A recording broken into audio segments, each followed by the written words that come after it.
Hari ini edisi spesial. Baru 2 tapi udah spesial. Gue pakai baju kebesaran, kebanggaan yang lama. Kebanggaan. Maaf Tapi udah masa lalu itu. Maaf Pita Kuning, bagaimanapun juga ketika rumah memanggil pulang ya saya harus pulang gitu. Mas Kozin, apa kabar Mas?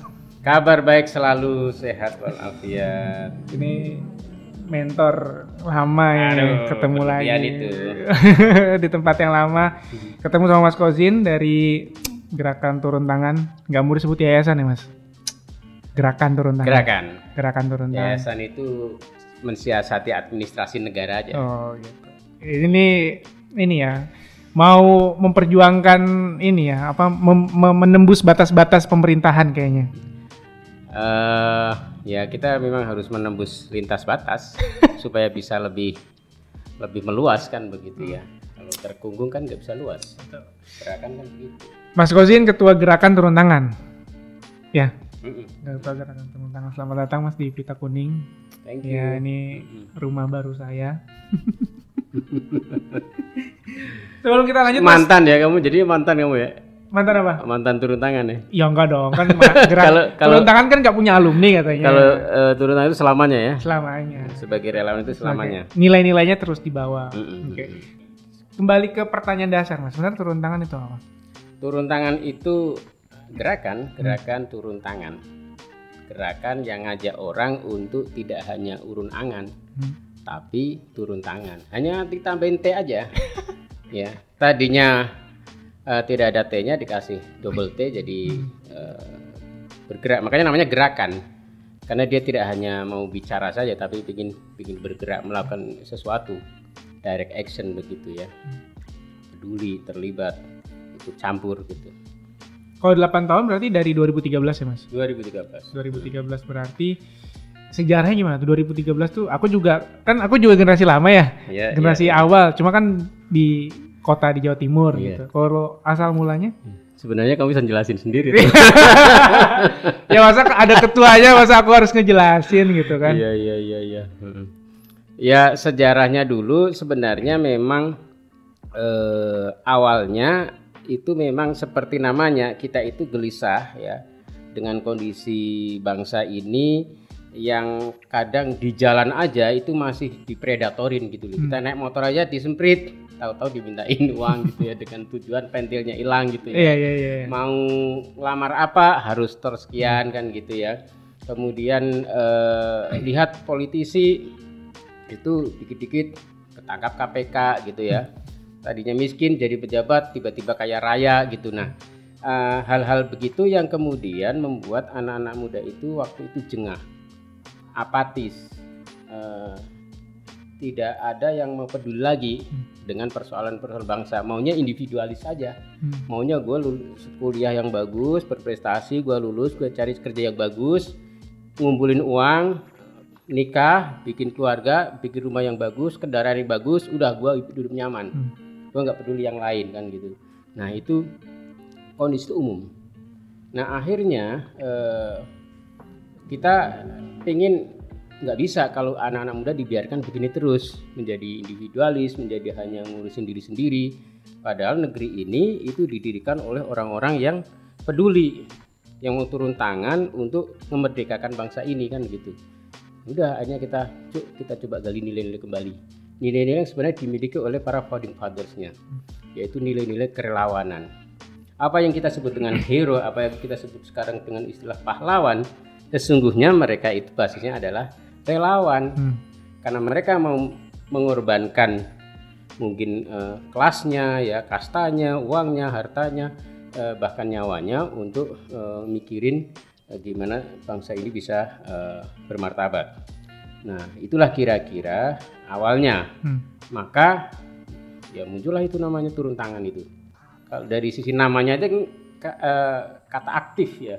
Biasanya nama sebuah organisasi kata kerja kan, ya. Iya biasanya kan nomina ya, pasif. Nah ini kata kerja. Karena ini mengindikasikan bahwa memang kita akan menggerakkan sesuatu begitu. Dan polanya bukan pola organisasi, tapi polanya adalah movement, gerakan. Pertanyaanku sederhana kepada semua penggerak Mas. Nyari apa Mas?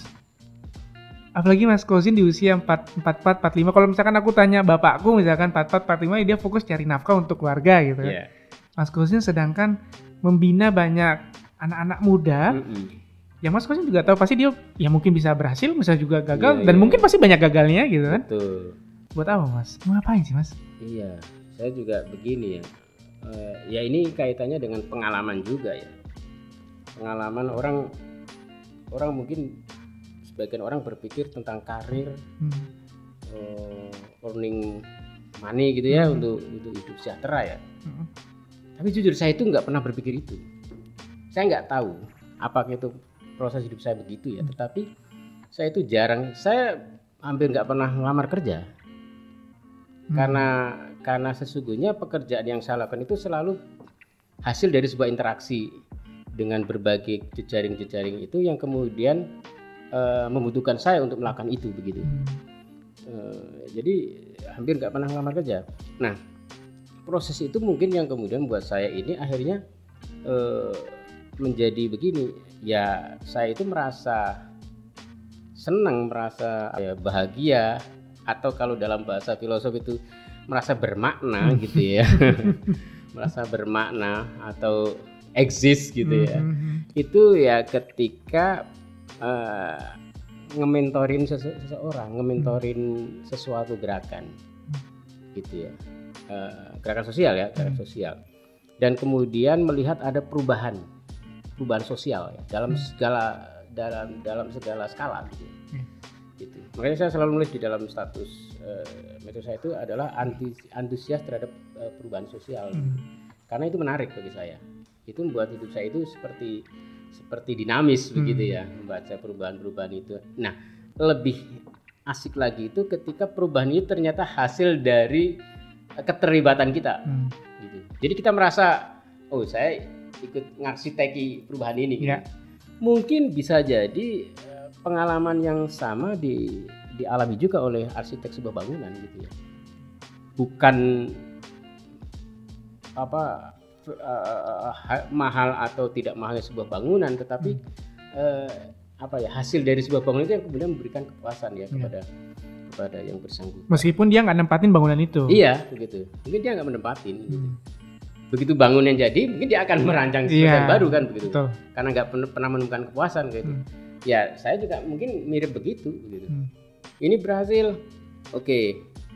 Kemudian nyoba yang satu lagi, begitu ya. Mas Kozin itu latar belakangnya apa nih Mas? Mulai dari kecil besar di mana, terus pendidikan, kan sempat S2 dan S2 di luar juga kan?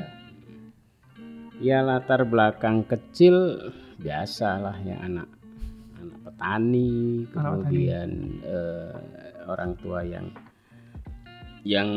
kebetulan memang dari kecil ditinggal orang tua gitu ya. Ayah saya itu meninggal, mungkin saya aja nggak ingat wajahnya karena masih terlalu kecil, mungkin saya umur 4 apa 5 tahun gitu. Tetapi satu hal yang kemudian membuat saya itu beruntung, meskipun ditinggal masih kecil, tetapi cerita tentang ayah itu terngiang-ngiang oleh tetangga terdekat, oleh teman-teman jauhnya begitu ya. Karena masa hidupnya itu ayah saya memang sangat care dengan warga, ngelit warga gitu ya, ngebikin sebuah lembaga pendidikan non pemerintah yang kemudian memberikan impact kepada seluruh, bukan warga di situ, tapi bahkan di tempat-tempat lainnya. Nah, orang-orang yang pernah berinteraksi mendapatkan impact dari kebaikan yang dilakukan oleh orang tua saya itu kemudian kan bercerita ke saya, atau kadang memberikan feedback dalam bentuk perhatian, nyemangati. Nah, hal-hal begitu itu rupanya sangat berarti. Buat teman-teman pemilih muda yang mungkin nggak ngerti soal politik gitu, tapi rasanya sekarang partisipasi politik juga udah mulai aktif. Apa sih langkah yang harus dilakukan gitu? Kita harus memilih pemimpin seperti apa sih? Ya kita harus ngedorong orang baik, yang punya track record baik. Kan sebenarnya kan ya paling gampang untuk mengukur orang itu kira-kira bisa baik atau tidak kan dilihat dari track recordnya begitu ya. Cari yang track recordnya baik, siapapun itu ya udah itu yang kita dorong begitu. semakin banyak orang-orang baik yang ikut dalam kontestasi, maka negara ini punya peluang yang makin besar untuk dipimpin oleh orang-orang yang terbaik. Kan begitu. Orang yang punya track record baik aja belum tentu baik, apalagi orang yang punya track record tidak baik, kan begitu ya, logikanya begitu. Nah, jadi menurut saya sih ya tugas anak muda mengawal itu begitu. Itu kalau dalam konteks misalnya kan tidak sempit ya, pemimpin itu kan banyak ya, bisa di legislatifnya, bisa di eksekutifnya, bisa di yudikatifnya, kan gitu, bisa di pusatnya, bisa di daerahnya. Kan 2024 kan perhelatan itu kan rame.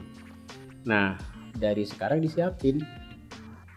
Jadi anak-anak muda harus mulai nih ya, kira-kira siapa yang layak didorong, kira-kira siapa, harus dari sekarang.